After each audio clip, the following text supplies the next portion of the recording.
Hey guys, welcome to another episode of Careertainment.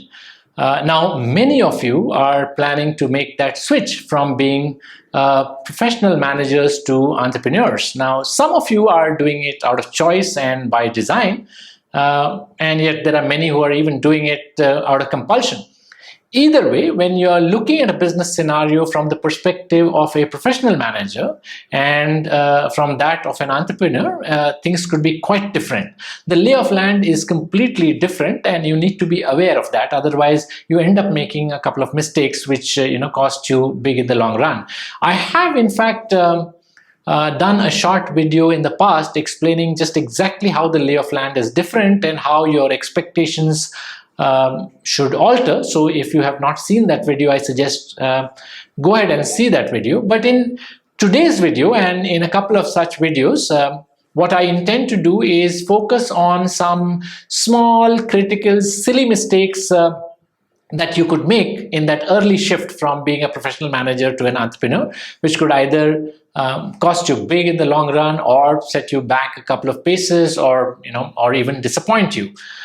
Because especially those of you who are first generation entrepreneur, this switch can be pretty daunting, because you have, number one, used up or are planning to use your savings from your salary and putting it into business. And the second thing is you don't have the benefit of discussions on subtle nuances of business around the dinner table, right? Especially if you're not coming from a business family. At least those who are coming from a business family have this discussion happening around them all the time, so they have the benefit of that. For the first generation entrepreneur, it can be pretty daunting.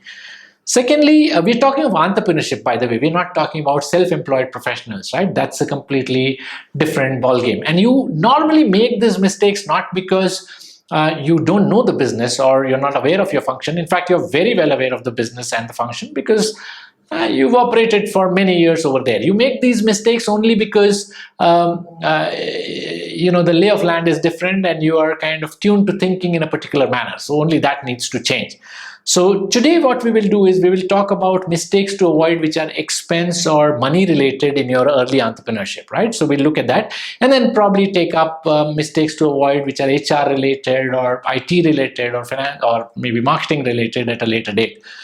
So before we come to the mistakes to avoid which are expense related in your when you make that switch, I'll narrate an incident about a friend who was a senior professional in the bathroom fixtures business, and he wanted to make that shift, and he was using up all his salary savings to put in business, and he was a first generation entrepreneur.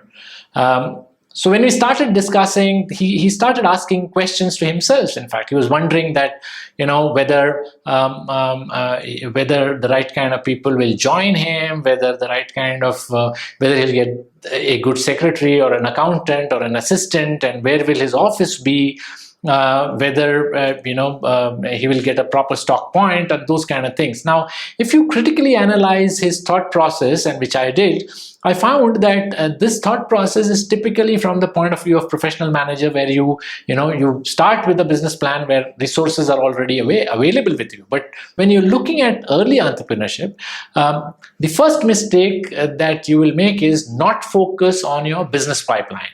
That's the only thing that you need to focus on, business pipeline, and forget about expenses. In fact, you forget talking about where that secretary will sit and where your office will be. Now, of course, you've got shared office spaces, etc. But don't worry about those things. Only keep worrying about your business pipeline and where that first rupee is going to come in from.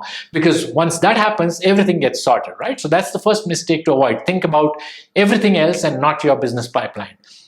The second mistake that you need to avoid is not think about the productivity of your expense. Now, when I say productivity of your expense, whether it is a capital expense that you are planning to incur or an operating expense that you're planning to incur, you need to be very clear about the productivity of that expense, which means every rupee spent, when will you and in how much time will you get that return. Don't get into your business plan logistics that I've got a 3-year IRR and 4-year IRR and so on and so forth. No, you have to think of, I spent $100 today or 10,000 bucks today or 1 lakh rupees today. When and how fast is that money going to come in? That has to be critical. Don't avoid that thought process, because if you avoid, then you make investments in a whole lot of non-productive expenses. You kind of start buying office furniture, and you start buying chairs and fancy office gadgets and so on and so forth, and a lot of non-productive expense on the capital side and even on the expense side happens. So you should be very clear to avoid this mistake. Always think of every rupee that I spend, how fast is that going to come back to me in its entirety. That's all you need to think of. Keep that as a mindset. The third thing is that not to think of a parallel, or not to be aware of a parallel revenue stream for every expense that you take. Each expense that you make out a small little sheet, a debit and credit side, for example, or a liability and asset side if you may, but write down that every expense that you make needs to be covered by a corresponding income stream. And if you have only one income stream, then the income stream has to cover every expense that you make in a finite amount of time. That's very important. So 3 mistakes to avoid. 1, not think about your business pipeline and think about everything else. 2nd, not worry about your productivity of your expense, either on the capital or operating expense side, and do a lot of non-productive investments like office furnitures and deposits and gadgets, etc.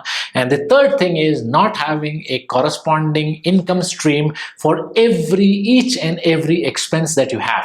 Now, if you tune your mindset towards this, it'll help you in your early stages of entrepreneurship, so that you don't have too much of wastage of the hard resources that you have with you, especially the first generation entrepreneurs who've got their salary savings, because click and your money can go down the drain and you'll waste all that. So I hope these couple of mistakes, how to avoid these couple of mistakes, will help you.